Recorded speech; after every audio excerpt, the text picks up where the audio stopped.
ॐ भद्रं कर्णेभिः शृणुयाम देवाः भद्रं पश्येमाक्षभिर्यजत्राः स्थिरैरङ्गैस्तुष्टुवागंसस्तनूभिः व्यशेम देवहितं यदायुः स्वस्ति न इन्द्रो वृद्धस्रवाः स्वस्ति न पूषा विश्ववेदाः स्वस्तिर्नस्ताक्ष्यो अरिष्टनेमिः स्वस्ति नो बृहस्पतिर्दधातु ॐ शान्ति शान्ति शान्तिः हरि ओम. May we hear with our ears what is auspicious. May we see with our eyes what is auspicious. While praying with steady limbs, may we attain the lifespan allotted to us. May Indra bestow well-being on us. May Pushan, the god of earth, who is all-knowing, bestow well-being on us. May Garuda, the destroyer of evil, bestow well-being on us. May Brihaspati also bestow well-being on us. Om Shanti Shanti Shanti. So we were almost in the concluding portion of the second chapter of second part of Mundaka Upanisad.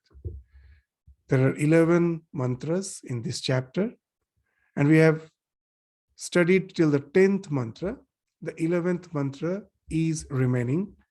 So as we have mentioned in the last class, that we will have a synopsis of the entire chapter before we conclude this chapter with a discussion on the 11th mantra. So the second chapter of this second Mundaka, it describes the Brahman. It describes it in sublime poetry. What it describes?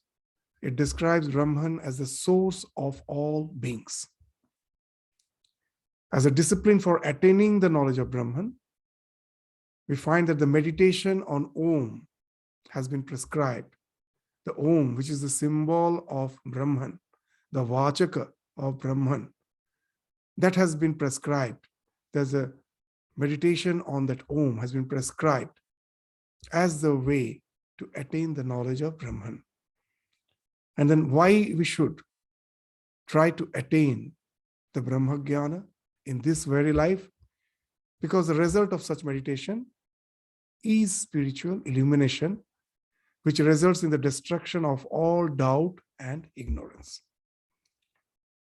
And as we have mentioned while discussing, that even a fool won't do anything. You cannot motivate even a fool to do anything unless there is a purpose behind it.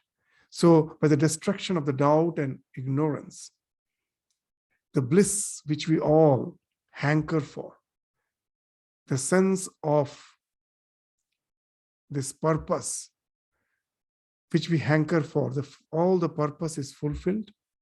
The bliss which we hanker for in this life is attained when we realize the real nature of our existence.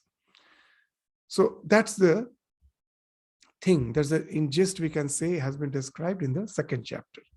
So now we will take up the mantras which we have already studied one by one, and we will just go through them as a synopsis. We will go through them to summarize the entire chapter before we conclude this chapter by studying the last mantra, the 11th mantra.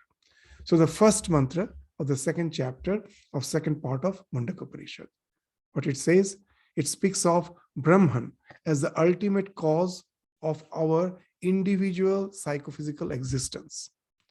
So that will be indicated in the first mantra.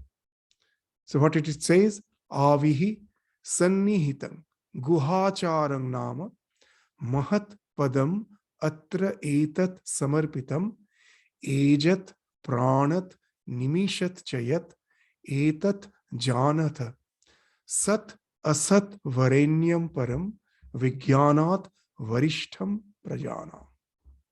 So avihi, it is self-effulgent. Avi speaks of effulgence. And that effulgence is not far, far away. That sitting on the top of the clouds, he is ruling the world. No, he is sannihitam, near at hand. Where? He is very near. Not even that the nearness is not, the proximity is not something apart from me.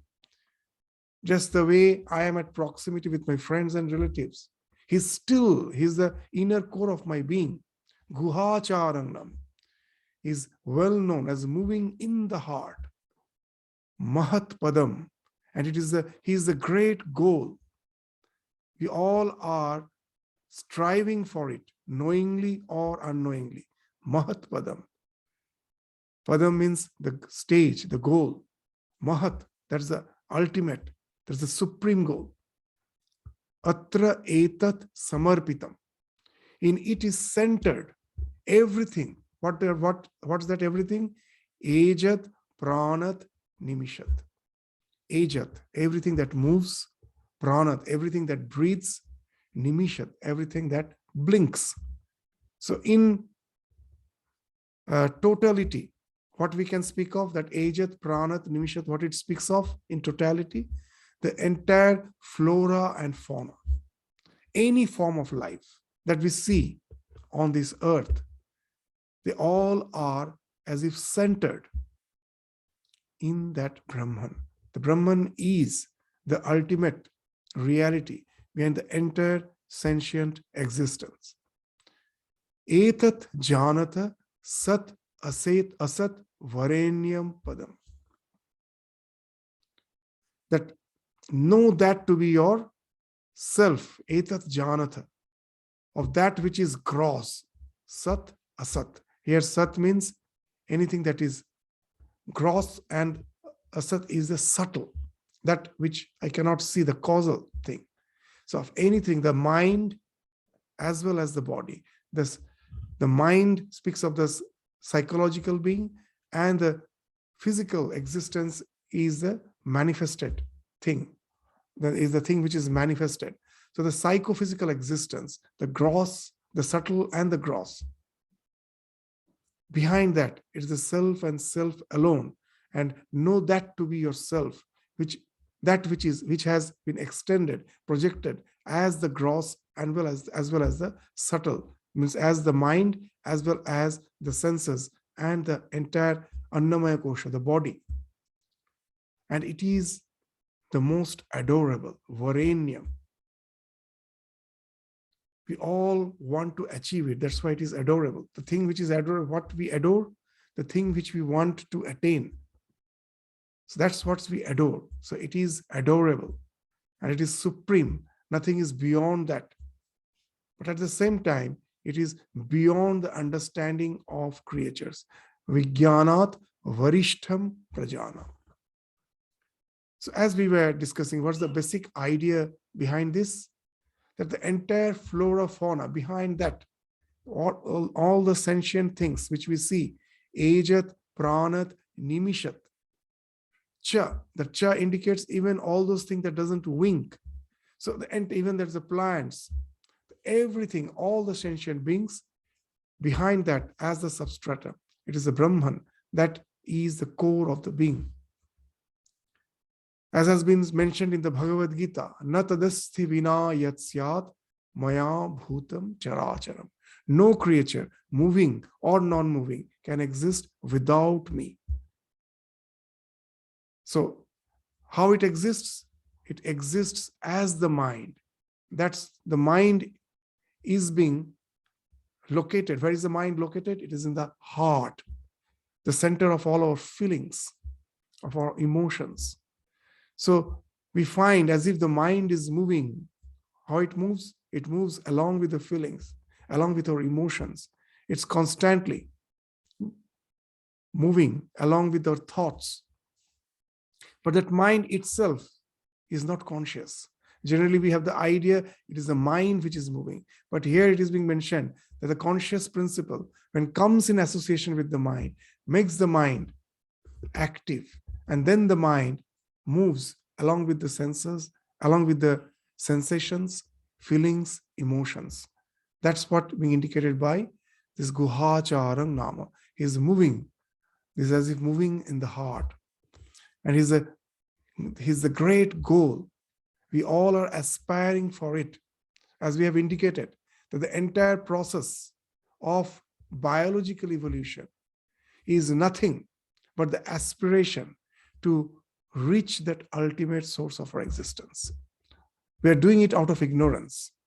That the example which we give again and again, the self got reflected in the body-mind complex. And from the body-mind complex, the ego is always coming, that I am eternal, I am eternal. But we find that the body-mind complex is not eternal. It's a flow. Now, that ego, the ego which is coming out of ignorance, we take the ego as if the ego to be real, as if the body-mind senses are saying that I am eternal. But we find the body is not eternal. Our psychophysical existence comes to an end. To realize the ego in the body-mind complex, that ensures the biological evolution. Constantly we are chasing to attain eternity in the flow, which is never possible. But this, at last, as a human being, we realize that I'm already eternal. I'm already fulfilled. I have no wants. I can never be annihilated. I am the self. It is because of my wrong identification with the body-mind complex that has resulted in all the evolution. Once this wisdom dawns in, the renunciation sets in, vairagya, the viveka and vairagya. The things with which I am identified, they are not real. The reality is something behind it as a witness. I try to identify myself with that and disassociate myself from all the things which are just mere flow. And then associating with my own self, again I regain my lost glory. So what has happened the entire process? I was constantly in search of the thing which is always with me. It was never lost. I was somehow forgetful about it. So the thing which I am searching, knowingly or unknowingly, through the entire process of biological evolution, at last entering in spiritual evolution, speaks of the Atman, the Brahman, as the Mahatpadam, the thing which is the ultimate goal for the entire existence. So that's why it's called Mahatpadam. In it is centered all the flora and fauna, Ajat, Pranat, Nimishat, Chayat. So once we know that, Etat Janatha, once we know the self to be the essence of our being, which is behind the mind as well as the senses, as well as the body. Once we know that, what happens? That leads to the fulfillment, the final spiritual emancipation. But at the same time, knowing is not something like knowing the external objects. We cannot know it objectively. I have to be established in it, identified with it. So I can never know the knower. The moment I know the knower becomes known. It's no more subject, it becomes object. So I can be one with it, but at the same time, I can never know it objectively. That's when we indicated by the last phrase, Vijnanat Varishtham Prajana. He's beyond the understanding of creatures. Though it is the essence of our being, but we cannot comprehend it intellectually the way I can comprehend any other objects. So after saying that, the second mantra, what the second mantra? The second mantra will speak of that it's not the same Atman, the Brahman, who is the core of our existence. He is the core of the entire existence. anything sentient, insentient, everything, the thing which we see as jada, as inanimate, the stars, the galaxies, the entire universe, everything is supported by the same Brahman.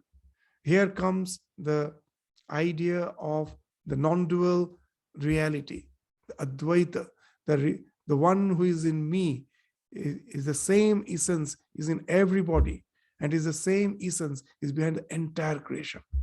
That's being indicated in the second mantra. Yat architam, yat anubhya anucha, yasmin loka nihita, lokinaha cha, tat etat aksharam brahma, sapranah tat uvak manah, tat etat satyam, tat amritam, tat vedhavyam, somya vidhi. Sayat architam. That word architam again speaks of the luminosity. There's the ultimate source of the luminosity behind the entire creation. If it illumines, everything else gets illumined. So that which is radiant, yat archimat. It is subtler than the subtlest, and at the same time, greater than the greatest. So yat anubhya anucha. That cha indicates the greater than the greatest. It is smaller than the smallest, greater than the greatest. If anything is a projection of something, when I see the spectrum, the prism is kept in the presence of white light, and it breaks into spectrum. So what can I not say? That the white light is in each of the spectrum as well as it in the entire spectrum. So if I try to just find out the nature of one part of the spectrum, that also has been projected by the white light, as well as the entire spectrum. If I take the entire band, if I take, that also has been projected by that white light. So it is the white light alone which has been projected as the smaller than the smallest, as well as the larger and the largest. So that's why it is subtler than the subtlest and larger than the largest, because the thing which has been projected is permeating the thing which has been projected. When I see the huge reservoir in the desert, the entire desert has been projected as that huge reservoir. So each and every particle of the water in the reservoir is nothing but the projection of the desert, as well as the huge reservoir is the projection of the desert. So the Vyashti as well as the Samashti, the individual as well as the collective existence, is being projected by the self and self alone. So Anubhya Anucha. Yasmin Loka Nihita, Loki Nahacha. All the various stratum, the loka, the stratum of existence. That the various stratums of existence. It's not only we who are living in this earth. There are various levels of existence. And there are other beings who inhabits on those various levels of existence. So it's all are permeated by the self and self alone, by Brahman and Brahman alone. Yasmin loka nihita loki nahacha. So that by which all the worlds and their inhabitants are supported. Tat etat aksharam brahma cha prana tat vak manaha. So that verily is the indestructible Brahman. That's that which is being projected as this entire universe. Know it for certain that it is something indestructible. In this world, whatever I see is destructible because they are all flow. But the one which is being projected as this flow in the form of this entire universe is the Aksharam, is indestructible. And at the same time, he is Brahman. The word Brahman comes from Brih Dhatu, it's Brihat. So it permeates the entire existence. That which is indestructible is permeating the entire existence because it alone is being projected as the entire existence. So that's the Brahman. who is behind that entire existence. That is the prana, speech and mind. It's the same thing. The reality which is within me is the same reality behind the entire universe. So that is the prana, the speech and the mind. It again speaks of our individual existence. And that alone is the truth. Tat etat satyam tat amritam. And that is the truth, and that is immortal. So anything that is immortal alone is the truth. So as that is immortal, so that alone is the truth. So in Vedanta, the definition of truth is that whose existence is never interrupted by any phase of time, past, present, or future. Trikal avadhita alone is Satya. So as the Brahman alone is that immortal existence behind the entire creation. So it is the only truth. That is the truth. So tat etat satyam tat amritam. Then the last phrase is an instruction. Tat vedhavyam. So that alone is to be struck with the contemplation.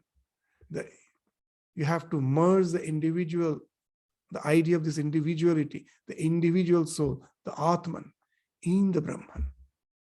So it has to be penetrated. Vedhavyam is to penetrate, to be shot at by the mind. That is so what it is speaking of, you have to concentrate the mind by constantly contemplating on the idea that I am the Atman, I am the Brahman. So this contemplation speaks of that penetrating, just the way the next sloka, the mantra will speak of, the way when I shoot an arrow from a bow, the arrow pierces the target, and as it becomes identified with it. So with our contemplation, the individual self has to merge in that absolute self. So that's the idea of this vedhavyam, that has to be penetrated. Somya vidhi. So here the teacher is asking, is stressing the disciple. So know that to be the only goal of your life. Somya, the one of his beautiful mind, who has already have calmed down his mind, is equipoised. He is a Somya. So what is your duty? Vidhi, penetrate that goal, become identified with it. So that's the instruction. And now in the next true mantras, the third and the fourth mantra, there's how to strike the goal, the target has been explained. How to become identified with the absolute self has been explained. Dhanu grihitva, the third mantra of the second chapter, of second part of Mundaka Upanishad. Dhanu grihitva. Upanishadam mahastram. Sharang hi upasa nishitam sandhaita.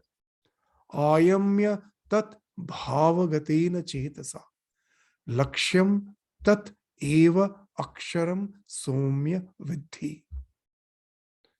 So taking the Upanishad as the bow, as the great weapon, the bow, dhanu, grihitva, Upanishadam, mahastram, that is the great weapon. This Upanishad is the great weapon. That is what's the weapon? It's the bow. Hold it. And then what you have to do after holding the Upanishad as the bow, one should fix on it, sandhaita, an arrow, the sharang. The shara is the jivatma, the individual's soul. That arrow you have to fix on the bow named Upanishad. So sharanghi upasa nishitam, and that arrow has to be sharpened. Upasa nishitam means sharpened by meditation, by upasana. Upasa nishitam means tikshnikrita. Upasana dwara tikshnikrita. With the help of upasana, it has been sharpened. Sharpened, tikshnikrita, by meditation, upasana. So this arrow has to be sharpened by means of uninterrupted meditation on Brahman. And then the individual self will get rid of all the impurities. So this idea is still elaborated in the next mantra. So with the help of this example, that hold the bow, the Upanishad is the bow in which the individual, Jivatma, is the arrow which has been sharpened with the contemplation. What's the contemplation? Constantly thinking of the self, the Brahmakara Vritti. This contemplation can be of any form. You can think yourself as I am the self, Aham Brahmasmi. And as a devotee also, when he's contemplating on the divine, that also is the contemplation on the self.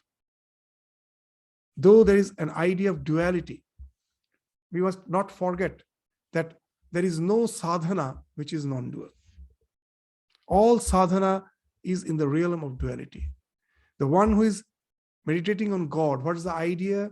God is immortal. He was, he is, he will be.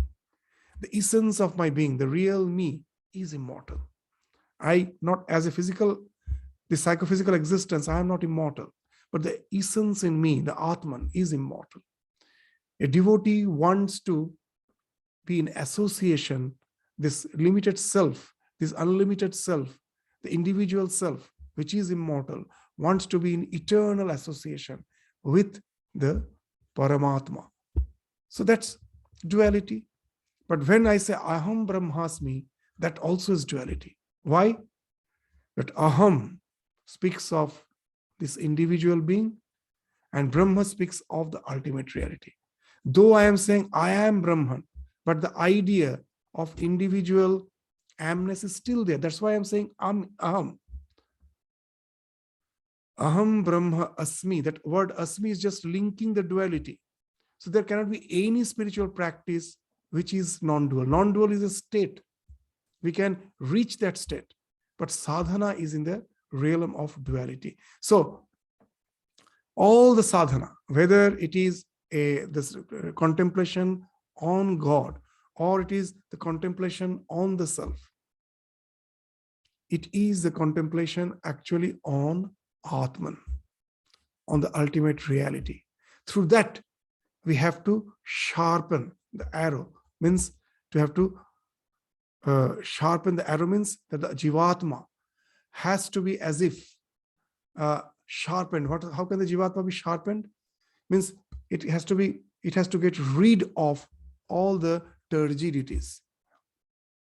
The mind full of distractions, the mind full of desires. You get rid of that. And that's how the arrow is getting sharpened. And this arrow has to be now shot to the target. So once it gets shot to the target, what happens? The arrow pierces the target as if the arrow gets one with the target, gets identified. So ayamya tat bhavagatena chetasa. So drawing the string, this ayamya means to draw the string, means withdrawing the sense organs. So two things, that the entire spiritual the practice has only two aspects. What is that? Abhyasa and Vairagya. Even in Bhagavad Gita, we will find that Bhagavan says that this mind is so difficult to control, but it can be controlled by Abhyasa and Vairagya. So that's being indicated by the word Ayamya tad bhavagatena chetasa. Ayama speaks of Vairagya. You withdraw the senses. The drawing of the string speaks of withdrawing of the senses. And tat bhavagatena chetasa speaks of Abhyasa, immersing the mind in the thought of Brahman, in the thought of Brahman. So what's you're practicing? You're practicing contemplation on Brahman. And what you're renouncing the attachment to the senses and the sense pleasures. You're withdrawing from there. So these two, Abhyasa and Vairagya, is being indicated by Ayamya tad bhavagatena chetasa. So when I can do that, then the Lakshya is the Paramatma, the absolute self, that can be pierced through, and I can become as if identified with it. So by contemplating on the meaning of Om and repeating the sound, the aspirant realizes himself to be the reflection of Brahman. And that hitting the arrow to the target indicates the identification of Jivatma and Paramatma. So through this process of contemplation, Jivatma loses all its attributes and become one with the Paramatma. So the illustration of the foregoing mantra will be further elaborated in the next mantra. So what it says in the fourth mantra, Pranavo Dhanu, Sharo hi Atma, Brahma tat lakshyam uchyate, apramattena vedhavyam, Sharavat tanmayo bhavat. So now it is specifying that previously it told the Upanishad is the bow. Now it is saying Om. When you have studied the Upanishad, the entire Upanishad can be encoded in the syllable Om. What the entire Upanishad speaks of? The entire Upanishad is an indicator that indicates the existence of Brahman as the non-dual existence behind the entire creation. And that is the innermost core of our being. And that Om again, and that that ultimate reality is being indicated by the word Om. So Om is as if the Vachaka, Om is the Vachaka of Brahma, which alone is being discussed in the Upanishad. So specifically, it is the Om is the bow.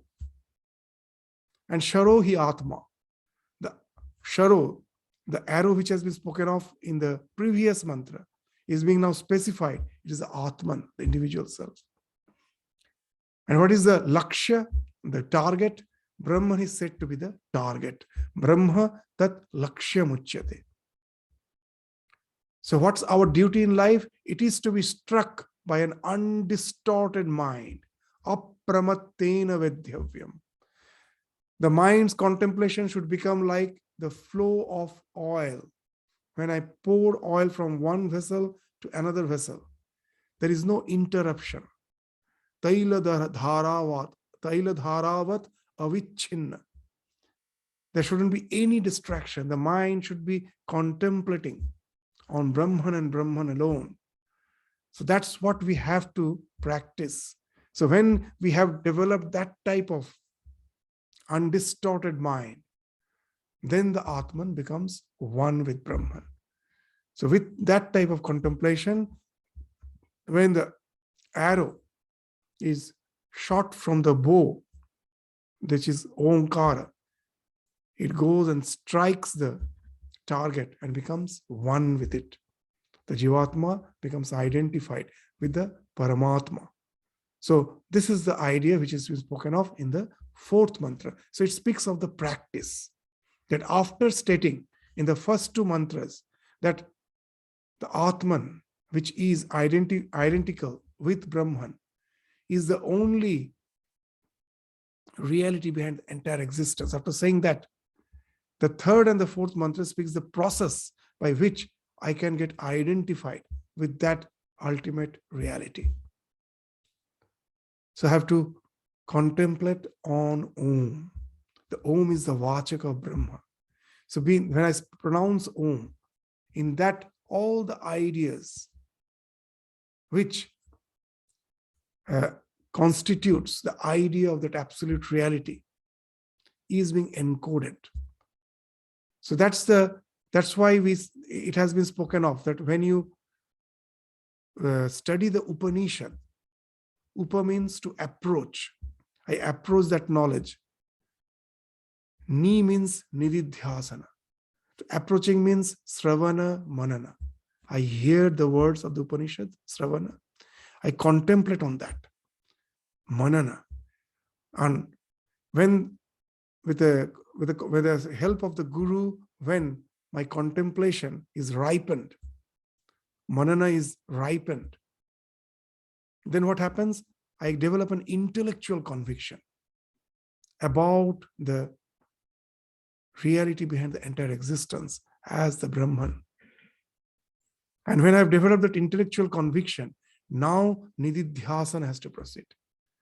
Nididhyasana is the contemplation on your intellectual conviction. That will lead to the ultimate realization, where all the attributes, the false attributes adhering to the self, they fall off to merge the self with the absolute self. The individual self merges in the absolute, and the life's purpose is fulfilled that way. So apramattena vedhavyam. This apramattena, this pramada means lack of strong resolution, forgetfulness about the goal. So you have to be apramada. You have to sit that you for meditation and just have to be quite sure that you have to have that strong resolution that the mind shouldn't waver away from the object of contemplation. Because with such irresolute mind, with that type of mind, the goal can never be attained. It has to have a strong resolution where all the distraction has fallen off. It's concentrated. And then with the Brahmakara vritti, when all the vrittis, all the thought waves has fallen off, only one thought wave, which is of the akara, of the form of Brahman. It is not Brahman, because still it's a thought. But this Brahmakara vritti will pierce through the ignorance, this ajnana, to lead to that ultimate realization, where the individual self merges in the absolute. So this, the fifth mantra, what it is speaking, again it speaks of the self as the substratum behind the entire existence. Yasmin Dev Prithivi cha Antariksham Otam Manah Saha Pranai cha Sarvai Tameva Ekam Janatha Atmanam Anya Vacha Vimunchata Amritasya Esha Setu Anya Vacha Vimunchata. Give up all other talk. The one who is the substratum of this world, as well as the space between the earth and the heaven, as Yasmin Dev Prithivi cha Antariksham. Dev is the heaven, Prithivi is the earth, Antariksham is the interspace. That which is pervading the heaven, the earth, the space between. In him is woven, is otam means woven, permeated, is the heaven, the earth, the space between. The mind, the prana, and all the sense organs, mana saha pranai cha sarvai. They are also interwoven by it. As it was spoken of previously, the anu as well as the mahat, the subtler than the subtlest and the greater than the greatest. Everything is permeated by him and him alone, because he is the one who has been projected as the universe. So in him is woven the heaven, the earth, the space between, the mind, prana, and all the senses. And know that non-dual Brahman alone, tameva ekam janatha. That's the only one exist, one reality. That is non-dual reality. That's have to know that. How we can know that? By giving up all other talk. Anya vacha vimunchata. And that alone is the bridge to immortality. This type of apramatta, this mind, the mind which has no pramada, which has no distractions, which is strong in its resolution, that alone can cross this bridge of immortality. That alone is the bridge of immortality. Amritasya esa setu. That can take you to that immortality, can take you beyond the forgetfulness, and again establish in yourself that I am not going to attain something, that prapti, it is not prapti, it is apti. Somehow I have forgotten my real nature. Through this practice, again, I become aware of myself, which is eternal. So now how this contemplation helps us to get rid of all our mental modules, which speaks of all our desires, and to get established. The same mind, after getting rid of all the desires, at last merges, it falls off, collapses, enabling the individual self, the reflection, to merge with the reality. If you break the mirror, the thing which is being reflected, where it goes, the reflection, it merges with the thing which is being reflected. So when the mind, you get rid of the mind, the thing which is being reflected in the mind, the self, that merges in the self. The thing which is reflected is the Jivatma. And the reflection is the Jivatma. The thing which is reflected is the Paramatma. So the Jivatma merges in the Paramatma. So now how to get rid of the mind? How the mind can collapse? The practice which has been spoken of, that alone can entail in the collapsing of the mind. So it has been spoken of in the 6th mantra. Ara iva rathanabho sanghatha yatra nadya. Just as the wheel of a chariot, there is a hub, the center of the wheel, to which the spokes are fastened, the nave of the wheel, the hub of the wheel, in which the spokes are fastened. See, this example is being used here, that all the spokes speaks of the mental modules. Our mind has innumerable mental modules. Each and every stimuli response conditioning which we have developed through the process of evolution constitutes a particular mental module. That when, as that with an example we gave, a microbe is drawn towards the nutrient, that constitutes a mental module. That when, because of ignorance, I now identify myself with the body, with the microbe body, and to sustain it, because that constant yearning is there, that I am immortal, to sustain that. What we do, that the body can be sustained only by the nutrients. It is drawn towards the nutrients. That constitutes a mental module. That stimuli, nutrient is the stimuli, being drawn towards it is the reflex. So this particular stimuli reflex conditioning constitutes one module. If instead of nutrient, there was some toxin, I will be repelled by it. That constitutes another mental module. So because of ajnana comes asmita, the idea of individuality. From that comes raga, dvesha, abhinivesha, attachment, fear, and anger, rage. The things which I don't like, I hate. I'm always try to get rid of it. And the things which is very powerful, I don't have the strength to get rid of it. I myself run away from it. That speaks of abhinivesha. So because of ajnana, that we have these 3 types of reflexes. Either we are obsessed by the thing, or we have the fight and flight response.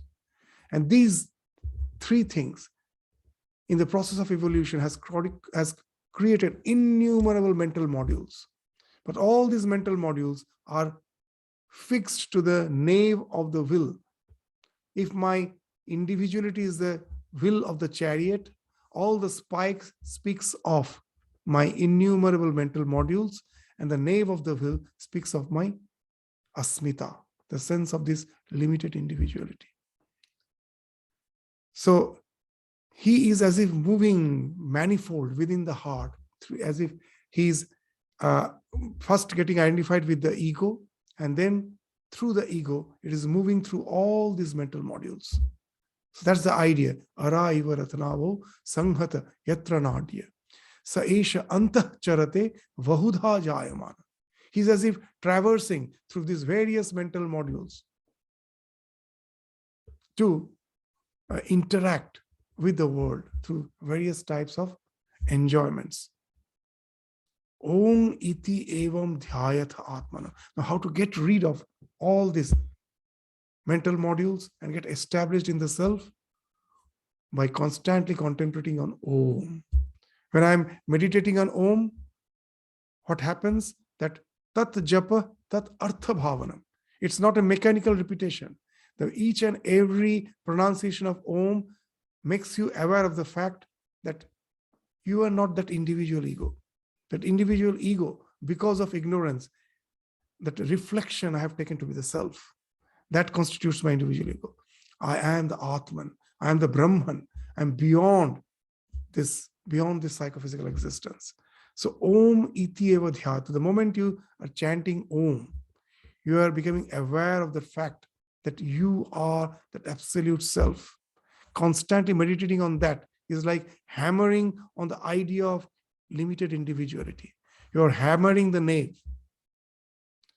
If one of the spikes break, that when I have an inordinate attachment towards something in life, by practicing renunciation, I may get rid of it. It's like breaking one of the spikes, but the other spikes are there.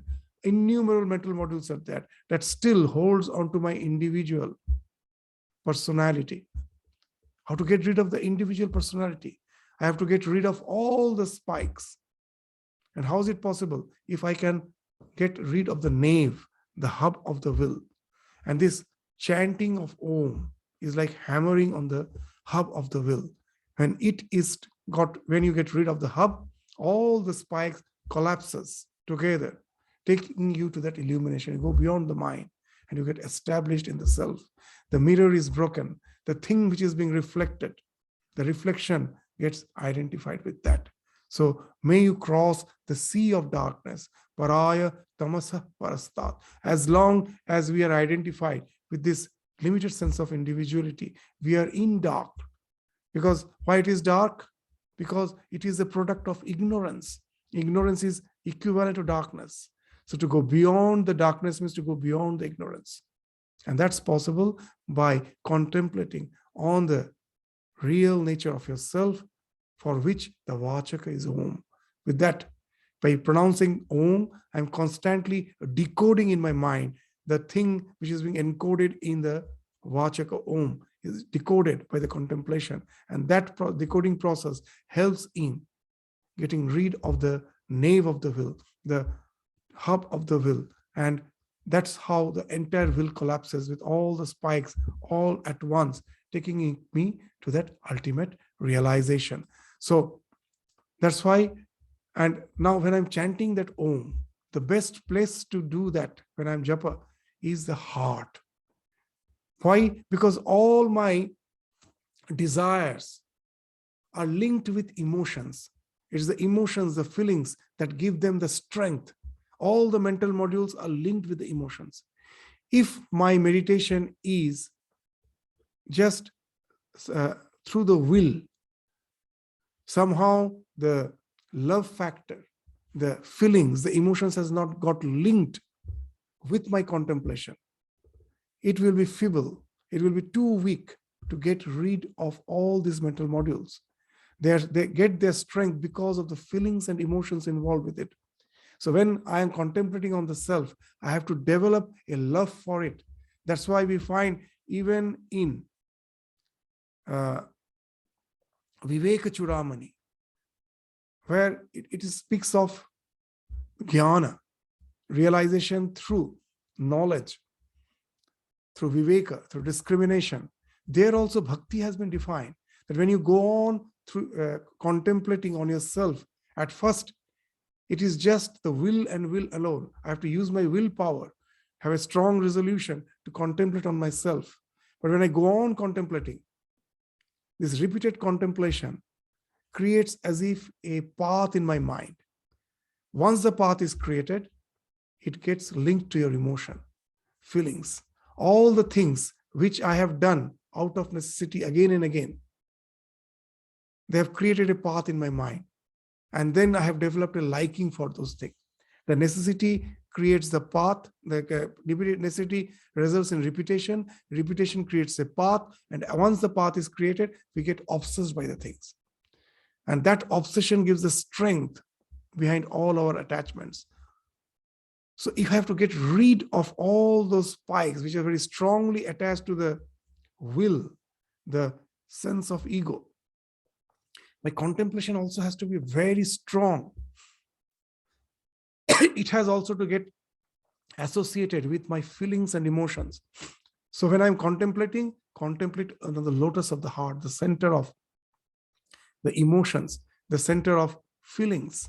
So that's being indicated in the 7th mantra. Ya sarvagya sarvavit asya esha mahima bhuvi divye brahmapurehi esha vyomni atma pratishtita manomaya prana sharira neta pratishtita anne hridayam sannidhaya tat vijnanena paripashyanti dhira ananda rupam amritam yat vibhati.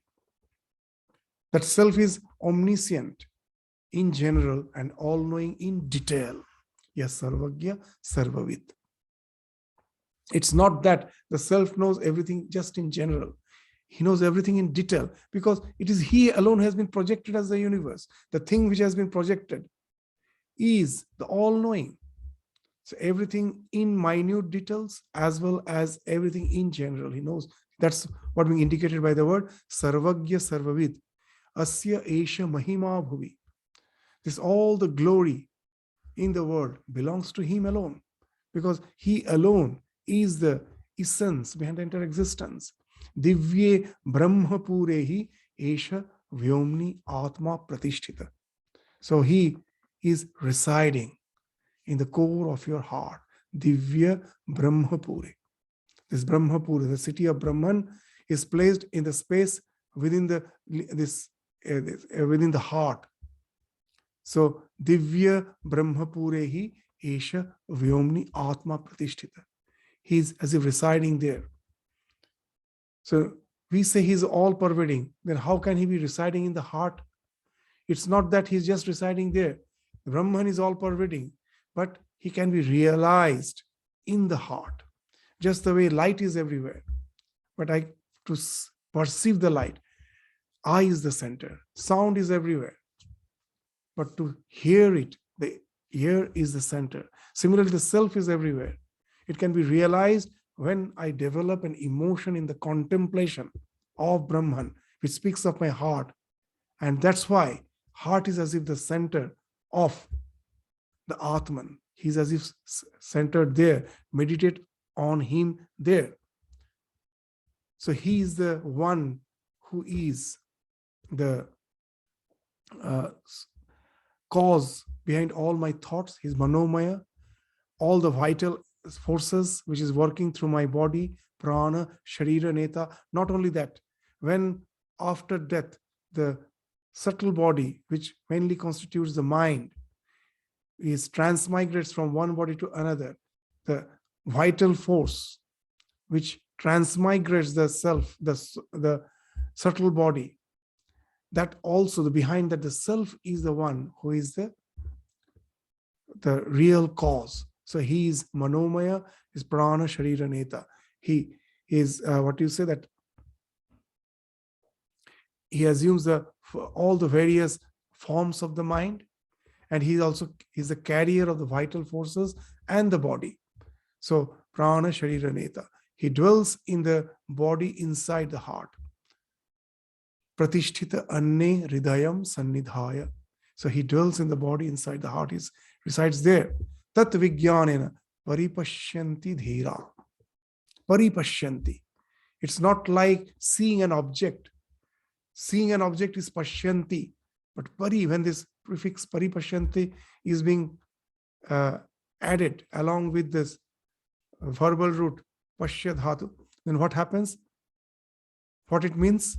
It means to realize the self within the self. Beholds him in all things. So paripashyanti, that he sees him as the essence of each and every being. So, and knowing that vijnana, it's not just ordinary knowledge, vijnana, that realization is something which doesn't speak merely a conceptual knowledge. It is something experiential. You experience it. That when you go beyond the mind, you are established in the self. It is an experience which cannot be spoken of. It is avang manasa gocharam, but it is something which is experienceable, not describable. That's what is meant by the word vijnana. You experience it in yourself. And that, how you experience it? Ananda rupam, amritam yad vivati. It is amrita, that amrita speaks of sat swarupata and chit swarupata. It is eternal, it is aware of its eternity. Sat is eternal, awareness of its eternity is the chit swarupata, and that awareness of its eternity is associated with bliss. It's full of bliss. Ananda rupam yad vibhati. And that's the prayojana, the utility of realizing the self.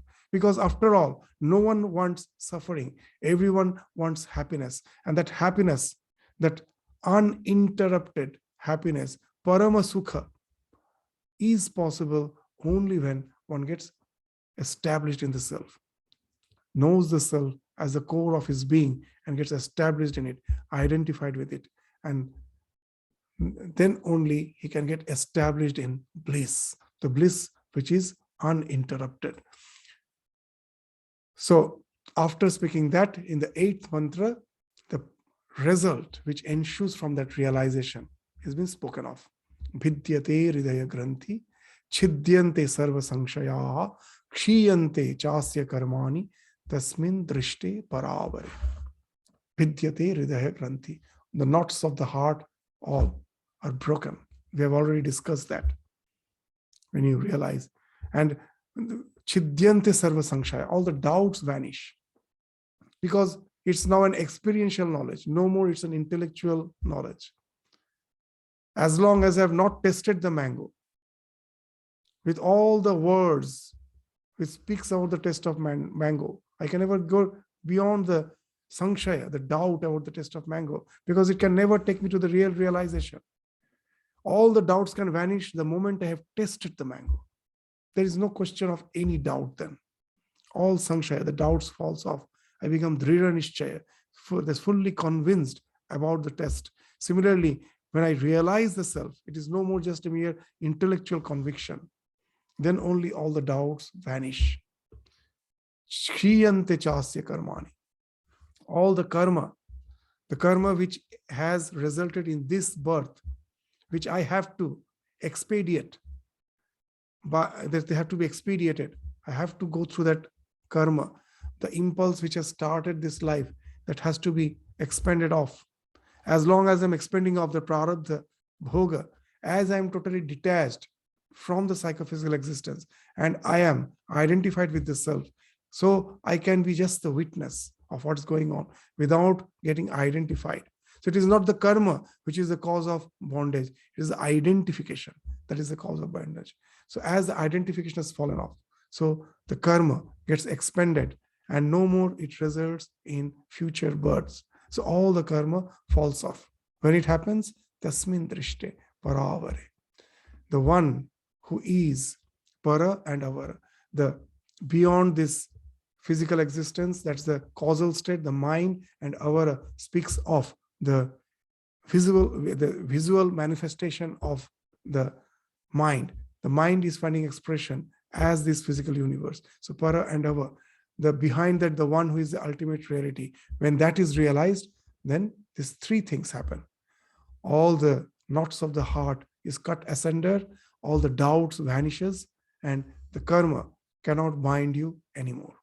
So after saying that, in the 9th mantra, it describes the foregoing verses, is explained, it is Brahman as described in the foregoing verses, is explained again. Hiranmaye parikoshe virajam brahma nishkalam tat shubhram jyoti sham jyoti tat yat atmavida vidu. Atmavida vidu. The one who have realized the self, what they know? That through the process of meditation, when your mind is getting illumined by the Brahmakara vritti, everything else has fallen off. That speaks of Hiranmaya kosha, which is the ultimate kosha, the ultimate, that as Shankaracharya used to give the example of camphor. In the olden days, the camphor was used to purify the water. When you put the camphor in the water, first it purifies the water from all the turgidity, at last to dissolve itself.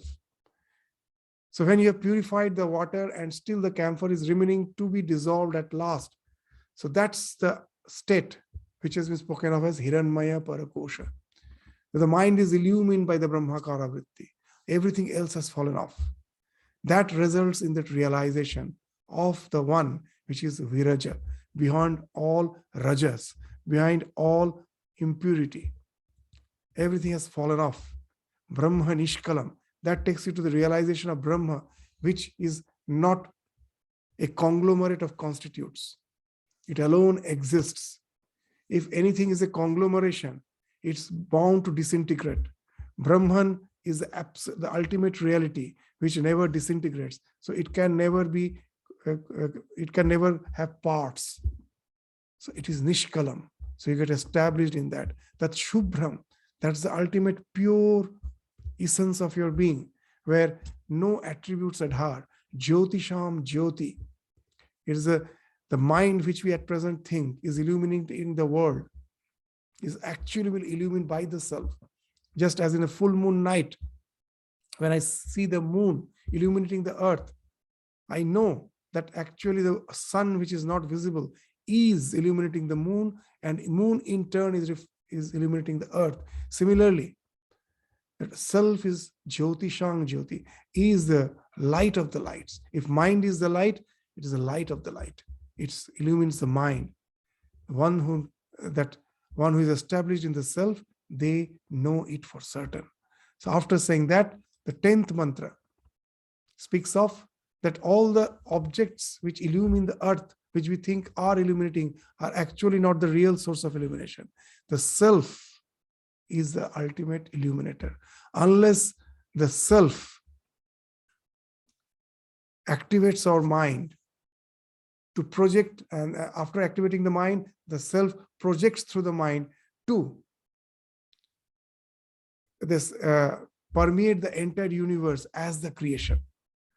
So it is the self. When I say that the sun illumines, it is the one, the self, who sitting within me is certifying the existence of the Surya, of all the celestial bodies.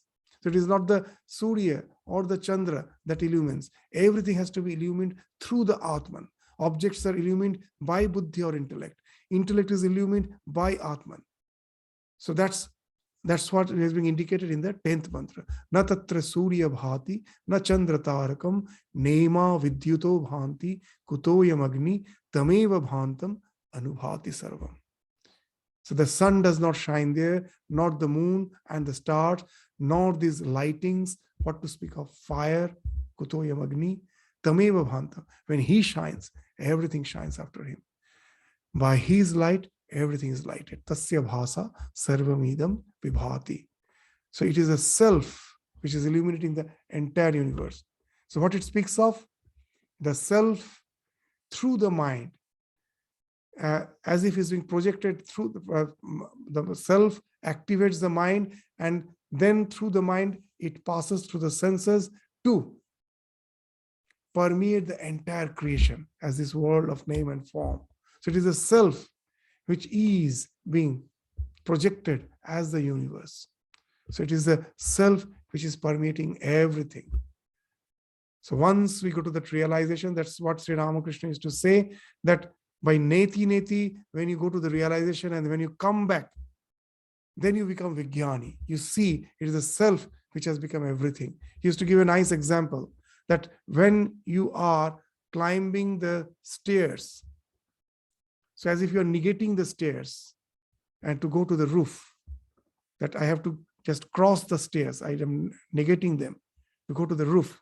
Once I reach the roof, when I come down, I find that the material with which the roof has been constructed is the same material the steps are constructed. It is the same thing which constitutes the self. So once you go that through neti neti, by negating, when you reach the self and when you come down from that realization, you see it is the self alone which has become the entire creation. It permeates the entire creation. So this is the state of the Vijnani who comes down from the realization. What he sees, the entire existence is nothing but permeated by Brahman. So the next mantra concludes this chapter by stating that Brahman alone is real. It alone exists. All that one perceives is nothing but the immortal and the unchanging Brahman. What it says, Brahma eva idam amritam purastat Brahma paschat Brahma dakshinata cha uttarena adha cha urdham cha prasritam Brahma eva idam vishram idam varishtam. That immortal Brahman alone is in front of us, purastat. That Brahman is behind, paschat, Brahma Purastat, Brahma Paschat. It's on the right, on the left, Brahma Dakshinata, Cha Uttarena, Adha Cha Urdham. So it's perverse, it's on the top, on the bottom, Cha Prasritam, Brahma Eva. So it pervades everything. Prasritam means it pervades everything. Idam Vishwam, Idam Varishtham. So this and this that which pervades everything, that alone is the supreme. So it is the thing which is permeating everything. So that's the realization happens when the ego has fallen off. That's why Sri Ramakrishna used to say our ego is like a pot. Ami Rup Ghat, the pot named I. When you immerse a pot in the ocean which is indivisible, its water is indivisible, what happens? A little portion of the water enters into the pot, and now the wall of the pot is the barrier to give you a feeling that the water inside the pot is the pot water and the water outside is the ocean water. So the what which is inside the pot is me, everything else is apart from me. When the spiritual realization dawns, this Ami Rup Ghat breaks. This pot, the wall of the pot breaks. Then what happens? The water within the pot becomes one with the water which is outside the pot. It becomes one with the ocean. So the entire spiritual practice is to, as if, get rid of that pot so that I merge with the self, which is pervading the entire existence. So the ego falls off to make you one with the entire existence. That's being indicated by in the 11th mantra, the last mantra. Brahma eva idam amritam purastad Brahma paschad Brahma dakshinata cha uttarena adha cha urdham cha prasritam Brahma edam vishwam idam varishtham. That immortal Brahman alone is in the front of us, it is behind us, that is in the right, in the left, at the top, at the bottom. It pervades everything above and below. This universe is that supreme Brahman alone. So with this Advaitic conclusion, this chapter ends here. So we will continue with the study of the Mundaka Upanisad by just starting with the last part, the third part of Mundaka Upanisad, which again constitutes of 2 chapters. So we will start our discussion on this Upanishad, contemplation on this Upanishad, on the last part, the concluding part, the third part, on the next class. So thank you all. Namaskar.